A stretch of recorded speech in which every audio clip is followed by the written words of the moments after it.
एक बार की बात है। एक छोटे से गांव में नदी के पास वाले झोपड़ी में एक दादी माँ अकेली रहती थी। हे ऊपर वाले, अब मैं क्या करूं? पिछली बारिश के मौसम में मैंने मेरे पास जितनी भी जमा पूंजी थी वो सब लगा के इस झोपड़ी को ठीक करवा लिया था, लेकिन इस बार मेरे पास एक फूटी कौड़ी भी नहीं है। मैं अब आने वाली बारिश के मौसम से कैसे मेरी झोपड़ी को बचाऊंगी? दादी माँ मन ही मन सोच विचार कर रही थी।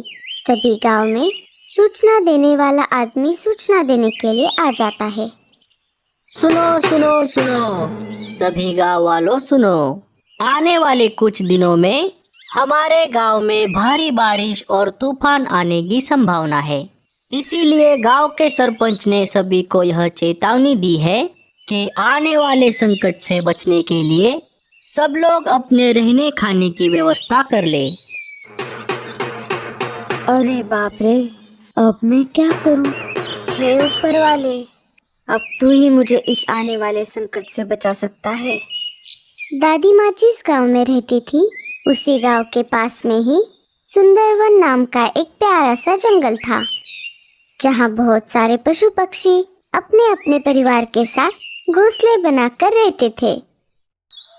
उसी जंगल में लाडो नाम की एक चिड़िया अपने 2 बच्चों के साथ रहती थी। जैसे गांव में दादी माँ की झोपड़ी टूटी फूटी थी, वैसे ही जंगल में लाडो का भी घोंसला टूटा फूटा था। जिस दिन सूचना देने वाला आदमी गांव में सूचना देने के लिए आया था, उस वक्त लाडो पास वाले एक पेड़ पर बैठकर उस आदमी की सूचना सुन रही थी। जैसे ही लाडो ने आने वाले संकट के बारे में सुना, उसने समय ना गवाते हुए सीधा जंगल के पक्षी राजा चील के पास चली गई। लाडो ने सारी घटना चील को बताई। उस पर चील ने कहा, मैं इसमें तुम्हारी कोई भी मदद नहीं कर सकता लाडो। तुम्हें तुम्हारा घोंसला खुद ही ठीक करना होगा, क्योंकि अगर मैंने तुम्हारा घोंसला पक्का करवाने में तुम्हारी मदद कर दी और ये बात बाकी के जंगलवासी पंछियों को पता चल गई तो वो भी मेरे पास मदद मांगने के लिए आ जाएंगे। लेकिन मैं तुम्हारी एक मदद कर सकता हूँ। घोंसला बनाने के लिए जो लकड़ियाँ लगती है वो मैं तुम्हें दे सकता हूँ। लाडो वहाँ से निकलकर अपने साथी पंछियों के पास आ जाती है। रानू, कालू और मीनू मौसी एक पेड़ पर बैठकर बातचीत कर रहे थे। तभी कालू ने लाडो से पूछा, अरे लाडो, क्या हुआ? तुम चिंतित लग रही हो। लाडो सारी बात कालू, रानू और मीनू मौसी को बता देती है। मुझे तो पहले से ही पता था कि जंगल में बारिश और तूफान आने वाला है, इसीलिए मैंने पहले से ही मेरा घोंसला जंगल के सबसे ऊंचे वाले पेड़ पर बनाया है। मैंने भी मेरा घोंसला अभी अभी नया बनवाया है। मेरा पुराना घोंसला कमजोर हो गया था, इसीलिए अब कितनी भी बारिश और तूफान क्यों ना आ जाए, मुझे कोई भी चिंता नहीं है। ये सब अफवाहें हैं। अभी तो सर्दियाँ भी खत्म नहीं हुई। सर्दियों के मौसम के बाद गर्मी का मौसम आएगा और उसके बाद बारिश का मौसम। मैं तो कहती हूँ अब आप सभी सर्दियों का आनंद लीजिए, बर्फ में खेलिए कूदिए। कालू, रानू और मीनू मौसी की बातें सुनकर लाडो और भी ज्यादा परेशान हो जाती है। लाडो वहाँ से निकलकर अपने घर आ जाती है। क्या हुआ मम्मी, आप परेशान लग रहे हो? कुछ नहीं बेटा, हमें ये घोंसला छोड़ना होगा। क्यों माँ? लाडो सारी बातें अपने दोनों बेटों को भी बताती है। हमें ये घोंसला छोड़कर किसी और पेड़ पर नया और पक्का घोंसला बनाना होगा, ताकि हम आने वाले संकट से बच जाएंगे। लाडो अपने दोनों बच्चों को साथ लेकर घोंसला छोड़ देती है और जिस झोपड़ी में वो दादी माँ रहती थी, उसी झोपड़ी के पास वाले एक पेड़ पर अपना नया घोंसला बनाने की तैयारी में लग जाती है। बच्चे भी अपनी माँ को अपना नया घोंसला बनाने में मदद करते हैं। बहुत मेहनत करने पर बच्चे और लाडो नया घोंसला बनाते हैं।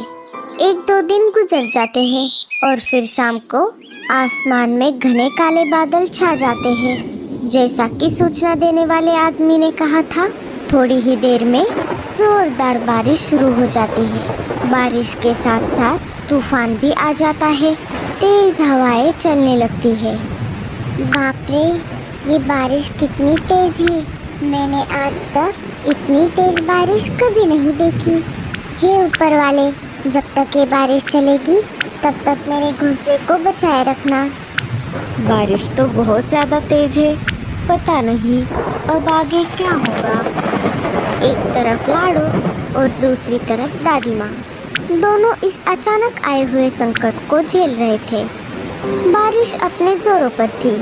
कुछ देर ऐसे ही जोरदार बारिश चलती रही और अचानक बिजली कड़कड़ाने की आवाज़ के साथ साथ लाडो का घोंसला धड़ाम से नीचे जमीन पर गिर जाता है।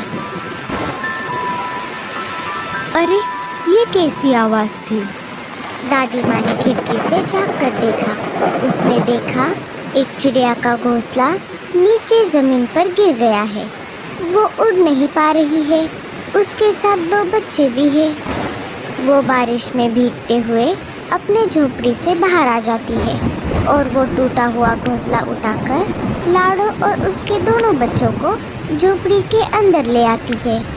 लाडो बहुत डर गई थी और उसे थोड़ी चोट भी आई थी। बच्चों को भी थोड़ी चोट आई थी। अरे मेरे बच्चों, तुम ठीक तो हो ना? हाँ मम्मी, हम ठीक हैं। अच्छा हुआ मैंने खिड़की से झांक कर देखा, नहीं तो ये चिड़िया और उसके दोनों बेटे तूफान में फंस जाते। दादी माँ उन तीनों को अपने घर में रखे बांस के एक टोकरी में ऊन से बना हुआ कंबल डालकर रख देती है। ऐसा करने से वो ठंड से बच जाते हैं। रात भर तेज बारिश चलती रही। सुबह हो जाती है, साथ ही साथ बारिश भी रुक जाती है। लाडो और बच्चे भी अब बेहतर महसूस कर रहे थे। दादी माँ उन्हें थोड़े चावल के दाने खिला देती है। लाडो ने देखा कि उस दादी माँ के झोपड़ी के छत से जगह जगह से पानी टपक रहा था। लगता है तुम अब बेहतर महसूस कर रही हो।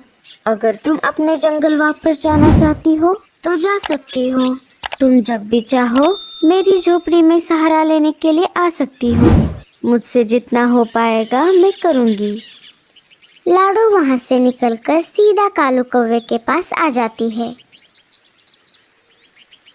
लाडो कालू को सारी बातें बता देती है। हमें उस दादी माँ की मदद करनी चाहिए।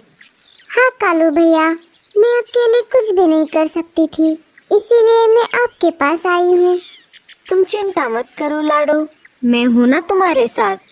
कालू पूरे जंगल में ये बात फैला देता है। ये बात राजा जी के कानों तक भी पहुँच जाती है। उस दादी माँ ने मेरे जंगल के पंछियों की जान बचाई है, तो इस जंगल का पक्षी राजा होने के नाते मेरा यह फर्ज बनता है कि मैं भी उस दादी माँ की मदद कर दूं। सिपाहियों, चलो, हमें दादी माँ के झोपड़ी की मरम्मत करने में कालू और लाडो की मदद करनी है।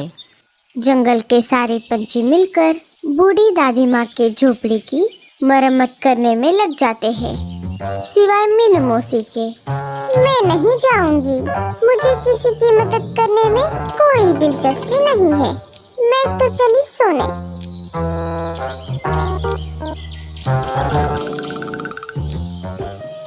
देखते ही देखते दादी माँ की झोपड़ी सारे मौसमों को झेलने लायक बन जाती है। पंछी बहुत सारा अनाज इकट्ठा करके झोपड़ी में रख देते हैं। ये सब देखकर दादी माँ की आंखें नम हो जाती है। वो सारे पंछियों को शुक्रिया कहती है। इधर कालू और उल्लू चाचा मिलकर लाडो के लिए एक अच्छा सा घोंसला बना देते हैं और सब हंसी खुशी से रहने लगते हैं। उस दिन से जंगल के पंछियों ने एक दूसरे की मदद करने का महत्व सीखा। एक बेहतर समुदाय बनाने के लिए मिलकर काम किया। तो दोस्तों, कैसी लगी आपको हमारी ये कहानी? इस कहानी से हमें ये सीख मिलती है कि ज़रूरत के समय एक दूसरे की मदद करनी चाहिए। ये स्टोरी अच्छी लगे तो लाइक और शेयर ज़रूर कर देना।